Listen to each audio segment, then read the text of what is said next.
Damn, my Kino thread sure is popular. Alright, what the okay. Go! Mewtwo threw Pichu through the air with his psychic powers. Somehow, Pichu knew what was Mewtwo's plan. He casted a thunder above the flying Aparoids, which destroyed them, and missed Pichu from hitting him. Good! You knew what I was thinking, Mewtwo said. That's your job. Okay, look. Alright, look, I'm trying to read this. This is important to me. If you're gonna get agitated, you can move somewhere else. I'll tell you what. We'll compromise. I'll just go over here. You can play with this if you want. As I was saying before I was so rudely interrupted. Good, you knew what I was thinking, Mewtwo said. Pichu stood up and he smiled. Just then, number two Primates were behind Mewtwo and Pichu gasped. Look out behind you, Pichu shouted. Mewtwo just grinned, and he turned his back quickly. Then he somehow sliced them down with his hands. Humph, I knew using Psycho Cut to change my 3-attack combo was a good idea. Mewtwo's normal number 3 combo attacks were changed for a variation of the move Psycho Cut. When he moves his hands in a diagonal position, he can cast a pink slice in from of him to harm his enemies. Good idea, isn't? ? Look, the bomb is between those buildings. Pichu pointed at the subspace bomb hiding between number 4 buildings. As soon as he located the bomb, more Aparoids and Primates appeared from nowhere surrounding the bomb. Pichu just sighed and he closed his eyes and ran after them. At least he is getting braver now, Mewtwo muttered to himself. Oh good, she's gone. Then he saw both alien races surrounding him. Then he grinned again. Bring it! Nothing personnel, kid. He started to glow as the Primates and Aparoids lunged at him. Humph! That's probably what he'd say. With his fucking crossed arms. He's a graduate of the... most powerful graduate of the Sonic Fighting Academy. Corneria. South side. There is no end to these things, Chris said. He was tiring himself out of using PK Flash over and over again. He learned PSI Magnet in the process, but it wouldn't help too much. Stay behind me! Lucario shouted, running away from the Aparoids and Primates so Chris could hide behind him. Chris managed to hide behind him and started to think about something. No, this is not going to work. Minus the swordsman job. Ugh, I need a new job. Chris was searching in the menu for a job that would help him in this battle. He closed his eyes and suddenly him and Lucario glowed for a moment and stopped. Huh? This one wasn't here before? Space Mercenary. With the Space Mercenary as your job, it will give you the necessary knowledge to use high-tech machines as your weapons. Use your blaster to defeat foes from afar and near, and also use a wide variety of weapons in your arsenal. As soon as Chris saw the new job at his disposal, he pressed it, and his appearance changed. He gained a green scouter in his right eye, a blaster with a belt and a grey jacket with 2 number 2 pockets of each side. Wow, this job is by far my favorite. You only have like 2 though, don't you? It's by far my favorite of the 2 options that are available. Most of the jobs I have are okay, some of the others are alright as well. 2. He took out his blaster. And look, I even have this blaster. He tried it out with some Primates far away from him. With some shots, they were defeated. Did you see that, Lucar? When Chris turned his head to see Lucario, Lucario was already different too. He got the same things Chris got too, but he didn't use his blaster at all.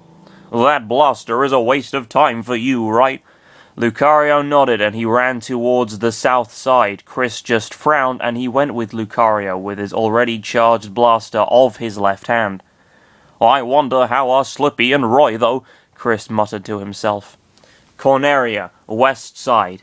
For the last time, don't touch that button! No! Slippy shouted as Roy pressed another random button from a machine, exploding again in the process. Roy wasn't even paying attention to Slippy at all. Sure, it was easy for him to defeat the Aparoids and Aparoids, but listening to Slippy with his curiosity at the highest level was impossible. How are you standing up like that after the 8th explosion anyway? Number 8, Slippy asked, confused. Because I have his armor, perhaps? Roy pointed at his armor. Surely if you had, like, intense heat hitting metallic armor, you'd just fucking roast alive, though. Roy pointed at his armor. Okay, right. I knew it all along. Look! Roy pointed at another horde of Aparoids and Aparoids coming at them. Slippy, however, had everything already finished. He set mines in the way of the number 2 racers. When they were just above the mines, Slippy pressed a button and the mines exploded, making the Aparoids and Aparoids being defeated by Slippy's mines. Okay. Ha ha ha ha! I'm not that stupid, Slippy remarked. When he turned around to see Roy, he saw him more black than before. But how did you turn black again if you've already pressed all the machines in the way? I was standing above those mines things, Roy replied. Slippy placed his hand in his forehead and he frowned. I mean, as we all know, if you can stand on fucking mines, but if you're wearing armor, you'll survive just fine. Never mind what's going to happen to the lower half of your fucking body. You'll be A-okay. Where the fuck was I? I was standing above all those mines things, Roy replied. Slippy placed his hand in his forehead and he frowned. They keep using that phrase, in his forehead. Alright. And he frowned. You know what? Stay away from any machine and you'll be fine, okay? Roy thought for a moment and he nodded.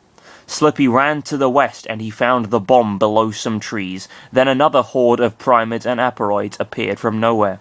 Falco, we need your help here! Slippy shouted to the sky with his speaker. Just then Falco appeared from the north and he fired many shots at the enemies, eliminating half of them. Then he flew away again, giving a thumbs up to Slippy. Hi-ya! Roy shouted, using the fire of his sword, sending many Aparoids away from him. Slippy just kept firing many shots using his blaster, and oddly, cheering happily as he did.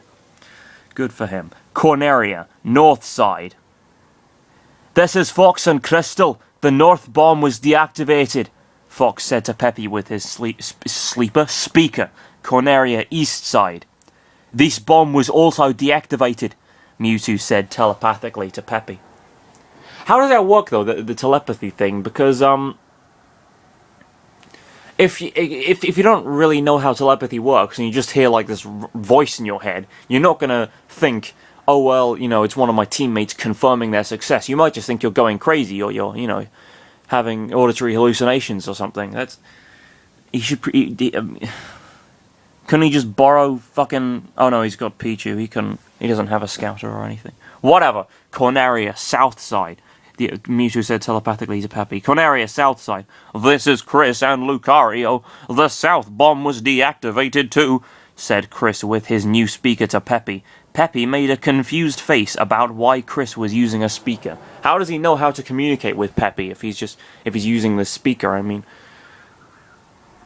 does he have like a phone number he can call or something? How does he know what it is? Peppy made a confused face about why Chris was using a speaker. Corneria, west side. Slippy here. The west bomb was deactivated with success, Slippy said happily with his speaker. Well done, everyone. Now let's wait for the other bombs, Peppy said to everyone. A few moments later, many ships came from nowhere in the sky holding the subspace bombs. Every ship flew towards every point above everyone's current location. Corneria, south side. Here it comes, Lucario. Be ready, Chris whispered, no H, to Lucario. The bomb was approaching to them, but something unexpected happened. The ship didn't drop the bomb, and it flew away from them. Huh? Why didn't he drop the bomb? Guys, they're not dropping the bombs, Slippy said in the speaker. I know, it just came flying above us without dropping the bomb too, Fox said in the speaker. Wait, I know what they're doing. Wait, I know what are they doing, Peppy said. What? Mewtwo asked. What? Mewtwo asked. It should really be.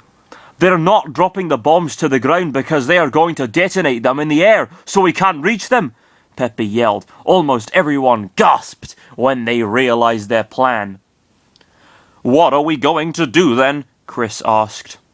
Fox, Slippy, and Crystal, go to your R-Wings and prepare to chase them in the air.